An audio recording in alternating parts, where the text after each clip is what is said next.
Hey guys, got another random Wi-Fi match for you. This is against a Japanese player who, shock horror, isn't an OU abuser.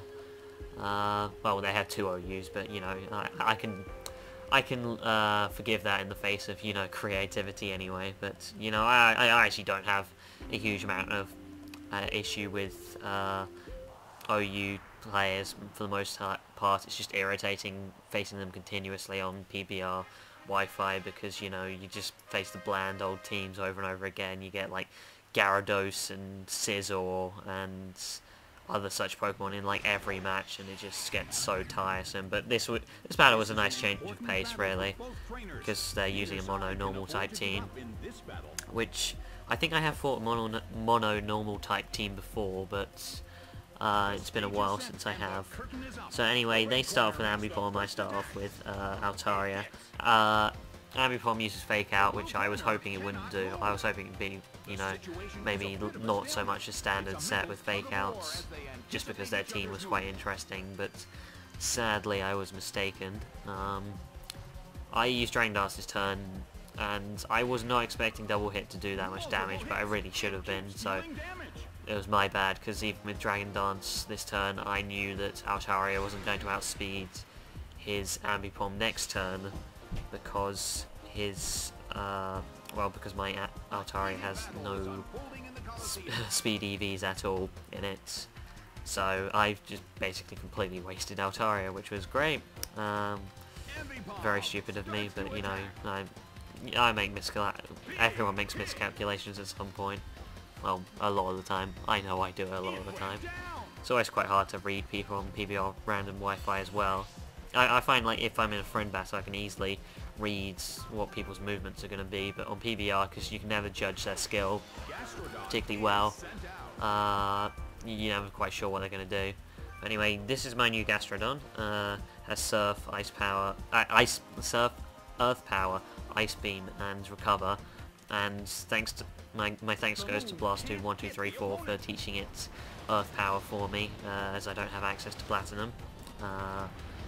And this turn I get quite lucky because his double hit misses, and then I use Surf and it takes off over half health, which is great, but I don't think his double hit would have done a huge amount to Gastrodon, because my Gastrodon's EV trained in defense and HB.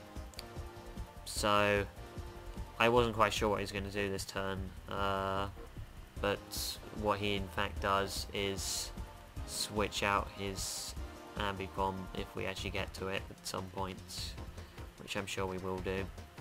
But I will just continue to talk. Okay, here we go. Yeah, switches out his Ambipom and brings out his Clefable.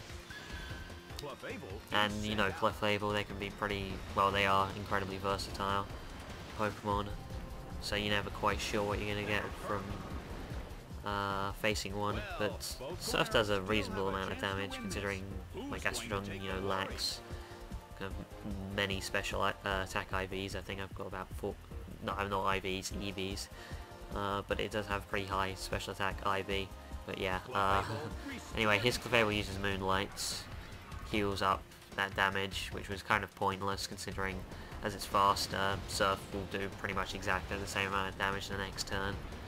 But maybe he was just scoping out what I might do next turn, like I was going to switch or not.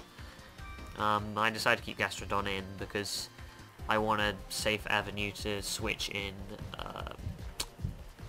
what do you call it, Cacturn,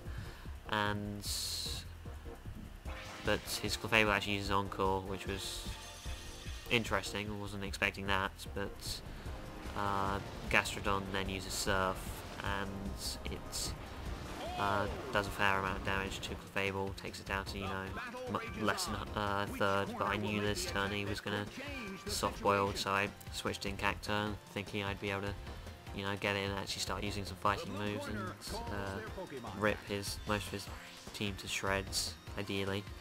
So I do manage to get the switch off, and he does indeed use soft boil, not soft boil, Moonlight. Clefable can get both, I always forget, but Cacturn I get off substitute with, which was great. well, I should say wait until that actually happens. Because I use substitutes this turn, and I wasn't quite sure what the Fable was going to do. It had an interesting... I figured it would have a fairly interesting moveset if it had it Encore as a move. So I was just kind of waiting to see what it might do. But, you know, I really wasn't sure at all. But I knew... I was pretty certain I'd be faster than it. As my character has, you know, EV training speed and stuff. Even though, like, its normal speed is pretty damn low. It uses Thunder Wave, and thankfully with substitute up there does absolutely nothing, which was fantastic. So I'm now free to just focus punch whatever the hell I want, really, which is great. As that's obviously going to murderize most of my opponent's team. Fable uses Healing Wish, which was not a move I was expecting, or even knew that Fable could learn. Which is basically, it's a move which sacrifices your own Pokemon to heal the next Pokemon that you switch in. So he was obviously going to switch in his Ambipom, he's going to switch it back in, and it gets fully healed, which is mildly irritating, but not the end of the world. But Focus Punch hits it, and it takes it down to its Focus Sash, which really surprised me that Healing Wish could take it. The Focus Sash would still activate after Healing Wish had taken Ambipom back to full health, because I did not think that would happen, which really surprised me. Well, it's probably one of the most interesting aspects of this battle that could actually happen. But Ambipom uses Fake Out on the sub, and to be honest, stupidly, I used Sucker Punch this turn. I thought it might hit, but it actually doesn't, because of Fake Outs. But that was my own stupidity, but it didn't cost me in the end for it to take it out easily enough, which was great. So old Ambipom goes down, which was probably the main threat to my team at this point, but I still didn't know what his last Pokemon was going to be. And if he ends up deciding what the hell to use, which is, turns out his last Pokemon, which is a Blissey. I never liked Blissey. Blissey's always rubbed me the wrong way, and they're always ridiculously annoying to fight.